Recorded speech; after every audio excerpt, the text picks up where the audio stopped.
This is showtime for Showtime Shred Fitness over here. Size, growth, whoops, get big. All right. So earlier today, Jack was doing a briefing on, for civilian people, they should stay natural. And he was going to talk to athletes, pretty much everybody, right?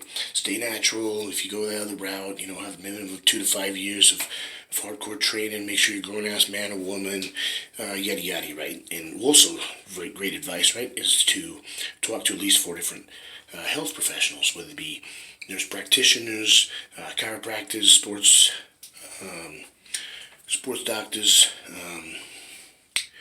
family practitioners, family doctor,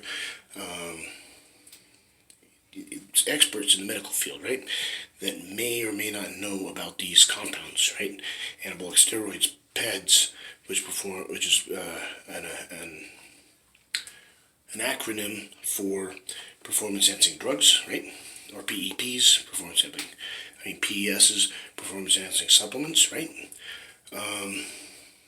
And if you do go through a doctor, and talk to the top athletes, both the pros and the top amateurs, right?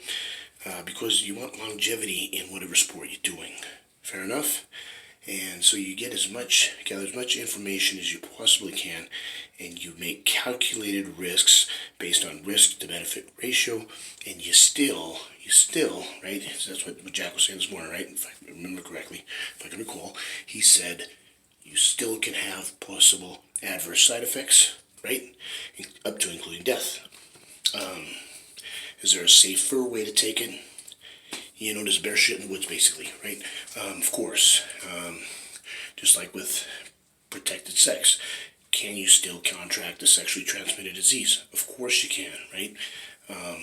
Maybe the condom breaks, you still get the person pregnant. Maybe the condom breaks, your female get pregnant. Certain birth defects may help. Birth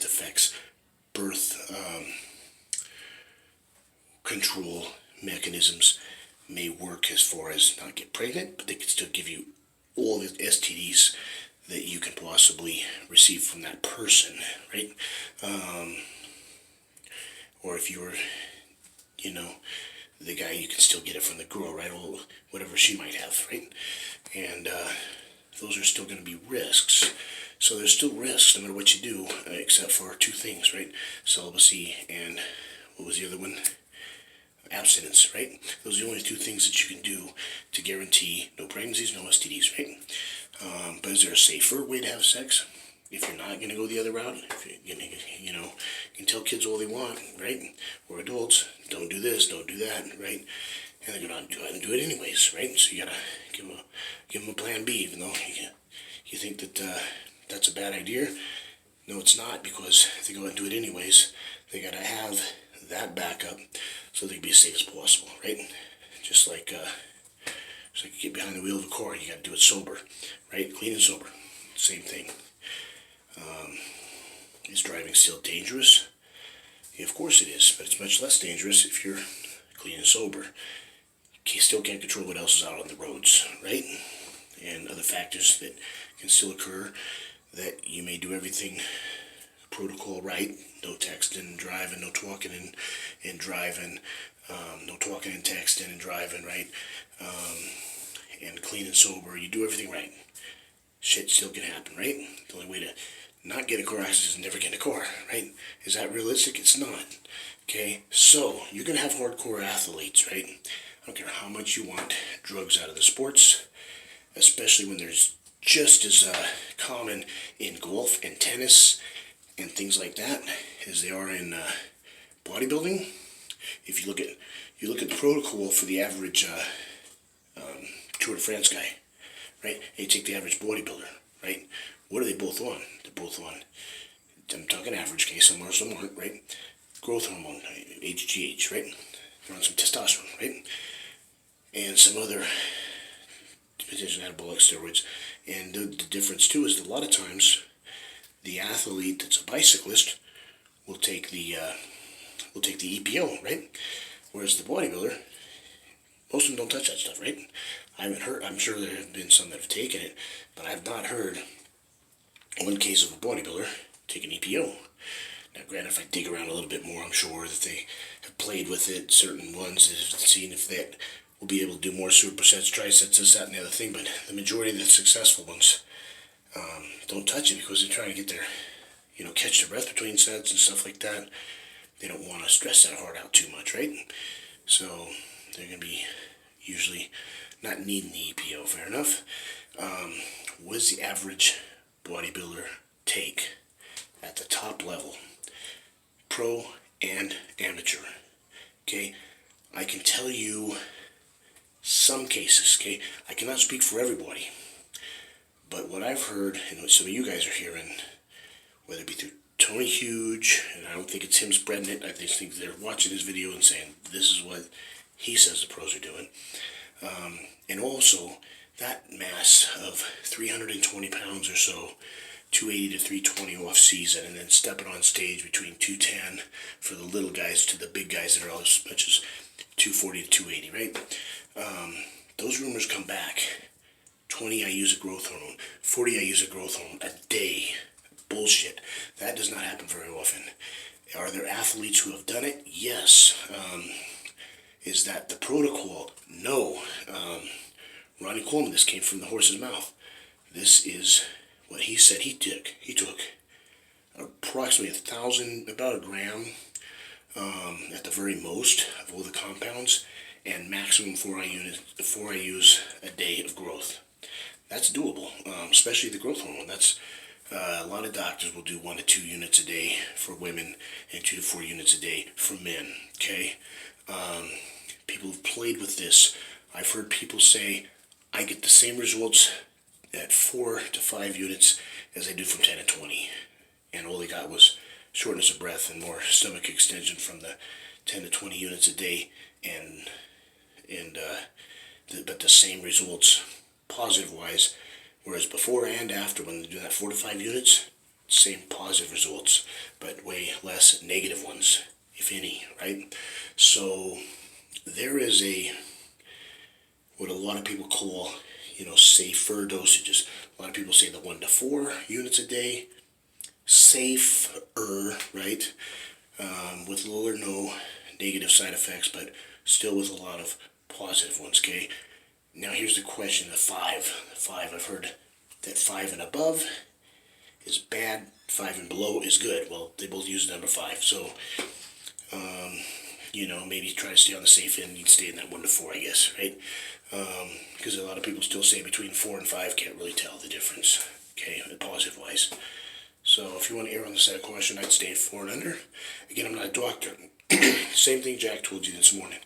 Talk to an expert on this, but not one, but like 4, okay? Like 4 different medical people in different areas, right? A sports doctor, family physician, nurse practitioner, chiropractor, and that's actually be 5, and then an anabolic specialist, whether they be more geared towards sports doctors, more geared towards HRT, TRT. There's going to probably be one of those out of the 5 that's going to say, it's a good idea and if you do it, but you do it in safe dosages. Why is this? I want you to do only one person that's pro HRT, TRT, AAS, PED versus, 4 that say yes and 1 that say no. Well, very simple. I want you to really, really make sure that this is your idea, right? And not your friend's idea or your coach's idea, right? This is you, right? This is your decision. You've paid your dues. You've done your time. You've gone as far as you possibly can naturally, and not an inch more. And who knows how long you will break out of your plateau, if ever, if you are clean, because you've been doing this for years and you've been plateaued forever, okay? You've been plateaued for at least 6 to 12 months. There's nothing you can do to break out of it. If you can, further your gains, you're fat, not muscle, these types of things. Then you're now at a stage where you can make an educated decision. Just realize, even if you take it safer, okay, there can be some complications. Don't think that just because you're taking, 500 millis to a gram a week and no more, that you're going to be safe, right? Because the doctor recommendation is still only 100 to 200 millis every 7 to 10 days, sometimes every 14 days, okay? And if it's more than that, if it's 400 millis or above, right, it's because it's all in one day. So the 200 to 400 sometimes will be once a month, right? So those are the way that I want to blatantly, honestly tell you that realistically, medically versus for performance enhancing, because this is geared toward for athletes here, not for the civilian. Jack did the civilian one, this morning. This one's for the Lions. This one's for the guys that are gonna get up on stage against freaks that have 21, 22, 23 inch arms. Most people over 20 inches, right? Is that the level you want to compete at, right?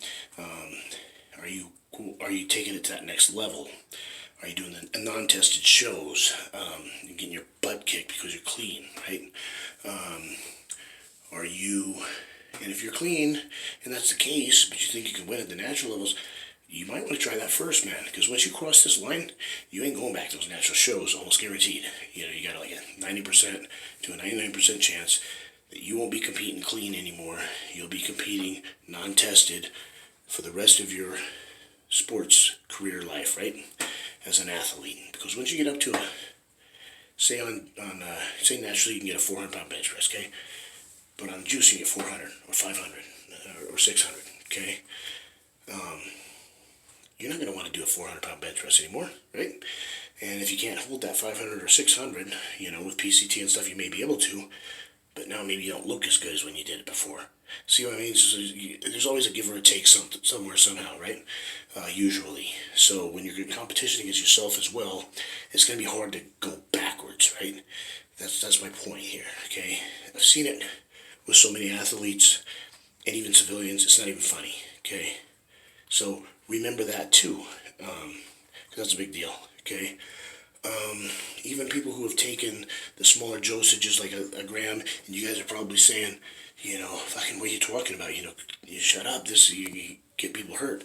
No, and I'm telling you this because there's a lot of shit going around right now on Instagram, on YouTube, claiming that these athletes are taking 2 to 5 grams a week. And I don't know where y'all are getting your research from.